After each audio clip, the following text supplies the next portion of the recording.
નમસ્કાર, આપ જોઈ રહ્યા છો નિર્ભય ન્યૂઝ અને હું છું આપની સાથે રિદ્ધિ। ગુજરાતની અંદર વિધાનસભાનું સત્ર ચાલી રહ્યું છે અને આ ચોમાસા સત્રની અંદર સૌથી વધારે જો કોઈ ધ્યાન કેન્દ્રિત કર્યું હોય તો એ છે ચૈતર વસાવા, કારણ કે આ એકમાત્ર ધારાસભ્ય એવા છે કે જેમને જામીન આપવામાં આવ્યા છે અને તેઓ અત્યારે વિધાનસભામાં હાજર રહી શકે તે માટે, કારણ કે એમની ઉપર ફરિયાદ નોંધવામાં આવી, એમને જેલમાં મોકલવામાં આવ્યા। 2 મહિનાથી વધારે સમય માટે તેઓ જેલમાં હતા। 3 દિવસના પેરોલ જામીન ઉપર એમને છોડવામાં આવ્યા, કારણ કે વિધાનસભાના સત્રની અંદર પોતાના મત વિસ્તારના જે લોકોના પ્રશ્ન છે રજૂ કરી શકે અને એ જ સમય દરમિયાન ઘણી બધી શરત છે તે પણ કોર્ટ દ્વારા રાખવામાં આવી હતી। સૌથી પહેલા તો તેઓ મીડિયાને સંબોધી ન શકે, લોકોને ભેગા ન કરી શકે, નર્મદા જિલ્લામાં ન જઈ શકે, આવી બધી શરત હતી। એટલા માટે એમનો જે પરિવાર છે તે પણ ગાંધીનગર આવ્યો હતો। ઘણા બધા ફોટા છે તે સોશિયલ મીડિયા ઉપર વાયરલ થઈ રહ્યા છે, તમે મારી પાછળ જોઈ રહ્યા છો।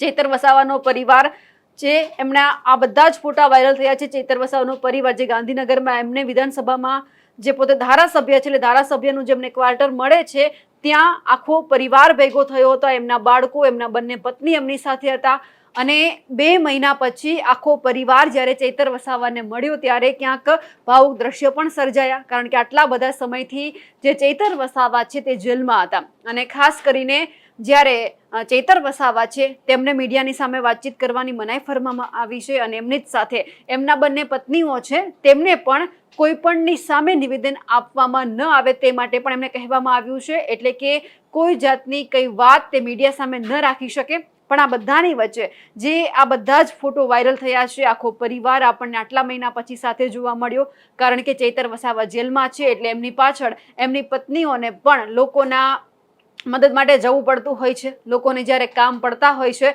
ત્યારે તેઓ બંને પણ કામ માટે જતા હોય છે, એટલે કે જ્યારે કોઈ પણના પ્રશ્ન સોલ્વ કરવાના હોય ત્યારે આ બંને પત્નીઓ ચૈતર વસાવાની ગેરહાજરીમાં લોકોની પાસે જાય છે, એમની વાતચીત એમને સાંભળે છે, એમને સોલ્યુશન આપે છે। જ્યારે આ બધું થઈ રહ્યું છે અને એમની જ સાથે જ્યારે આ બધી ઘટના જે લગભગ 2 મહિના પહેલા સર્જાઈ હતી, એમની સામે ફરિયાદ નોંધવામાં આવી હતી, તેમ છતાં એમનો પરિવાર છે હજુ પણ ન્યાયતંત્ર પાસે આશા રાખીને બેઠું છે કે એમને પૂરેપૂરી આશા છે કે તે જે ન્યાયતંત્ર છે એમને ક્યાંક ન્યાય આપશે। પરંતુ આ બધાની વચ્ચે ઘણા બધા પ્રશ્ન એવા પણ છે કે જે ચૈતર વસાવા વિધાનસભાની અંદર ઉઠાવી રહ્યા છે, જેમાંનો એક પ્રશ્ન આજે ઉઠાવવામાં આવ્યો અને ભાજપના જ એક નેતા દ્વારા જવાબ પણ આપવામાં આવ્યો। પરંતુ આ જ્યારે બધું થયું એટલે સૌ કોઈની નજર છે તે ચૈતર વસાવા ઉપર મંડાયેલી હતી, પરંતુ જ્યારે આ દ્રશ્ય સામે આવ્યા સોશિયલ મીડિયામાં, જ્યારે આ ફોટો વાયરલ થયા હતા કે એમના બંને પત્ની, એમના બાળકો એમની સાથે હતા, 3 દિવસનો સમય ચૈતર વસાવા છે એમને એમના પરિવાર સાથે વિતાવવાનો સમય મળ્યો છે, કારણ કે આટલા બધા સમય પછી જ્યારે આખો પરિવાર મળ્યો ત્યારે ઘણી બધી વાતચીત પણ જે આ કેસ હશે તેમને લઈને થઈ હશે, તેમ છતાં અત્યારે ક્યાંય પણ કોઈ જાતનું નિવેદન સામે નથી આવી રહ્યું। પરંતુ થોડા સમય પહેલા જ્યારે અરવિંદ કેજરીવાલ ગુજરાત આવ્યા હતા, દેડિયાપાડાની અંદર એક જાહેર સભાનું આયોજન કરવામાં આવ્યું હતું અને એ જ સભામાં જે ચૈતર વસાવાના બંને પત્ની છે, જ્યારે મેં એમની સાથે વાતચીત કરી હતી ત્યારે એમણે કે એમને જે ન્યાયતંત્ર ઉપર ભરોસો છે એમને લઈને તેઓ શું કહી રહ્યા છે, સૌથી પહેલા એ સાંભળીએ। ઘરમાં ચૈતર વસાવા જ્યારે જેલમાં ગયા તો પછી કોઈ પુરુષ નથી, તો બંને મહિલાઓથી ઘર સચવાઈ રહે છે, કઈ રીતે આ લડત ઘરમાં પણ અત્યારે ચાલુ છે? ચૈતર વસાવા જ્યારથી રાજકારણમાં જોડાયા છે, લોકોના કામ કરે છે, લોકો માટે અવાજ ઉઠાવે છે, એટલે આ ભાજપ સરકાર ખોટી રીતે એમને જેલો કરાવે છે, તો એની સાથે અમે લોકો પણ અમારા સમર્થનમાં છે અને પૂરેપૂરો ન્યાય અમને મળી રહેશે અને અમે આ સમાજ માટે લડતા રહીશું। સમાજ માટે લડતા રહેશો। અવારનવાર ચૈતર વસાવાને જેલમાં મોકલવામાં આવે છે, તો આ લડત આજ રીતે ચાલુ રહેશે કે પછી કે એવું છોડી દેવામાં કે જ્યારે આપણે અવાજ ઉઠાવીએ છીએ ચૈતર વસાવાને જેલમાં લઈ જાય છે તો પછી અવાજ નથી ઉઠાવવો? સમાજ માટે લોકો એમના સાથે સમર્થનમાં છે એટલે આ લડત ચાલુ રહેશે ને એમને ન્યાય મળશે વહેલી તકે। ન્યાય મળશે, જે રીતે ચૈતર વસાવા લડે છે, મનસુખ વસાવા છે અને સામે એ જ રીતે આક્ષેપ થતા હોય છે અને કામમાં ક્યાંક એવું લાગે છે કે ક્યાંક પગ અડાડતા હોય છે, એવું લાગે છે કે મનસુખ વસાવાના લીધે આ બધું થાય છે ક્યારેક ક્યારેક? મનસુખ વસાવા તો આદિવાસી સમાજના મોટા નેતા છે, પરંતુ આદિવાસી સમાજ માટે ઉડીને આંખે વળગે એવું એક પણ એમણે કામ નથી કર્યું, જ્યારે ચૈતર વસાવા સમાજ માટે ઘણા પ્રશ્નો ઉઠાવે છે અને લોકોને ન્યાય મળે છે। તો આ સંજય વસાવા અને ચંપાબેન માટે શું કહેવા માંગો છો? સંજયભાઈ અને ચંપાબેન વિશે અમે એવું કહેવા માંગીએ છીએ કે એ લોકોએ ચૈતરભાઈને ખોટી રીતે આ જેલમાં ફસાવ્યા છે. એ તો ખાલી એમને મહિલાને આગળ કરીને મોટો કેસ બનાવવા માટે મહિલાને આગળ કરી છે, એમાં કંઈ થયું નથી.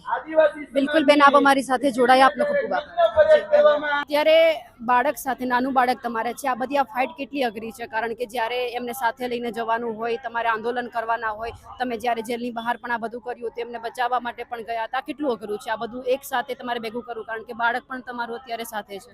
હવે પાંચ મહિનાનું બાળક છે મારું, એટલે આમ લડત લડવાનું ઘણું અઘરું પડે છે, પરંતુ બધા લોકો અમારી સાથે છે એટલે અમે હિંમત નથી હારી. અમે અમારી લડત કન્ટિન્યુ ચાલુ રાખી છે અને લોકો પણ અમને સાથ સહકાર આપી રહેલા છે, કેમ કે જે લોકો માટે અવાજ ઉઠાવે છે એનો અવાજ દબાવવા માટેનું ષડયંત્ર છે. એટલે અમારા લોકોમાં ખૂબ આક્રોશ જોવા મળી રહેલો છે, એટલે લોકો અમને સમર્થન કરે છે અને ચૈતરભાઈને ન્યાય પ્રણાલિકા ન્યાય આપશે એવી અમને આશા છે.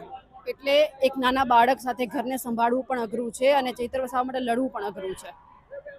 હા, એ તો બરાબર છે કે હવે બાળક પણ ઘરમાં નાનું છે અને હવે લોકોના કામો પણ કરવા પડે છે, પરંતુ લોકોના સાથ સહકારથી બધું થાય છે, એટલે લોકો અમને સાથ આપશે એ પ્રમાણે બધું થશે. તો ચૈતર વસાવા અત્યારે જેલમાં છે, તો લોકો કામ લઈને તમારી પાસે આવે છે, તમે લોકોના કામ કરવા માટે જાઓ છો, એમનો અવાજ તમે સાંભળો છો?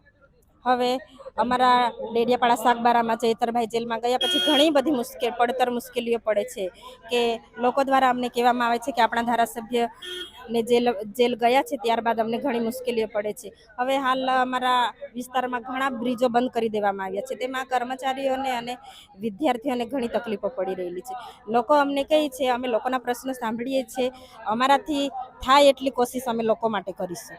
આ બધાની વચ્ચે ચૈતર વસાવા અને એમના પરિવારની પણ નજર એ ઉપર છે કે હજુ એમને જ્યારે 3 દિવસના પેરોલ ઉપર જામીન આપવામાં આવ્યા છે, આવતીકાલે છેલ્લો દિવસ છે, 2 દિવસ વીતી ગયા છે અને આવતીકાલે જ્યારે વિધાનસભાનું સત્ર પૂરું થશે એટલે ફરી એક વખત જે ચૈતર વસાવા છે એમને જેલમાં જવું પડશે. પણ સૌ કોઈની નજર એ 11 તારીખ ઉપર છે કે જ્યાં ગુજરાત હાઈકોર્ટની અંદર સુનાવણી થવાની છે ચૈતર વસાવાના જામીનને લઈને. એટલે એ પણ જોવાનું છે કે એમને જામીન મળે છે કે હજુ પણ ચૈતર વસાવાને લાંબા સમય સુધી જેલમાં રહેવું પડે છે. બીજી તરફ એમનો પરિવાર પણ મહેનત કરી રહ્યો છે કે ચૈતર વસાવા જલ્દીથી બહાર આવી જાય. આમ આદમી પાર્ટી પણ મહેનત કરી રહી છે, ડેડિયાપાડાના લોકો પણ એવી આશા રાખી રહ્યા છે કે જલ્દી એમના ધારાસભ્ય છે બહાર આવી જાય. પણ સૌ કોઈની નજર એ 11 તારીખ ઉપર છે કે જ્યારે સુનાવણી થવાની છે. પણ જે અત્યારે સોશિયલ મીડિયા ઉપર એમના પરિવારના ફોટો વાયરલ થઈ રહ્યા છે તેમને લઈ આપ શું માની રહ્યા છો?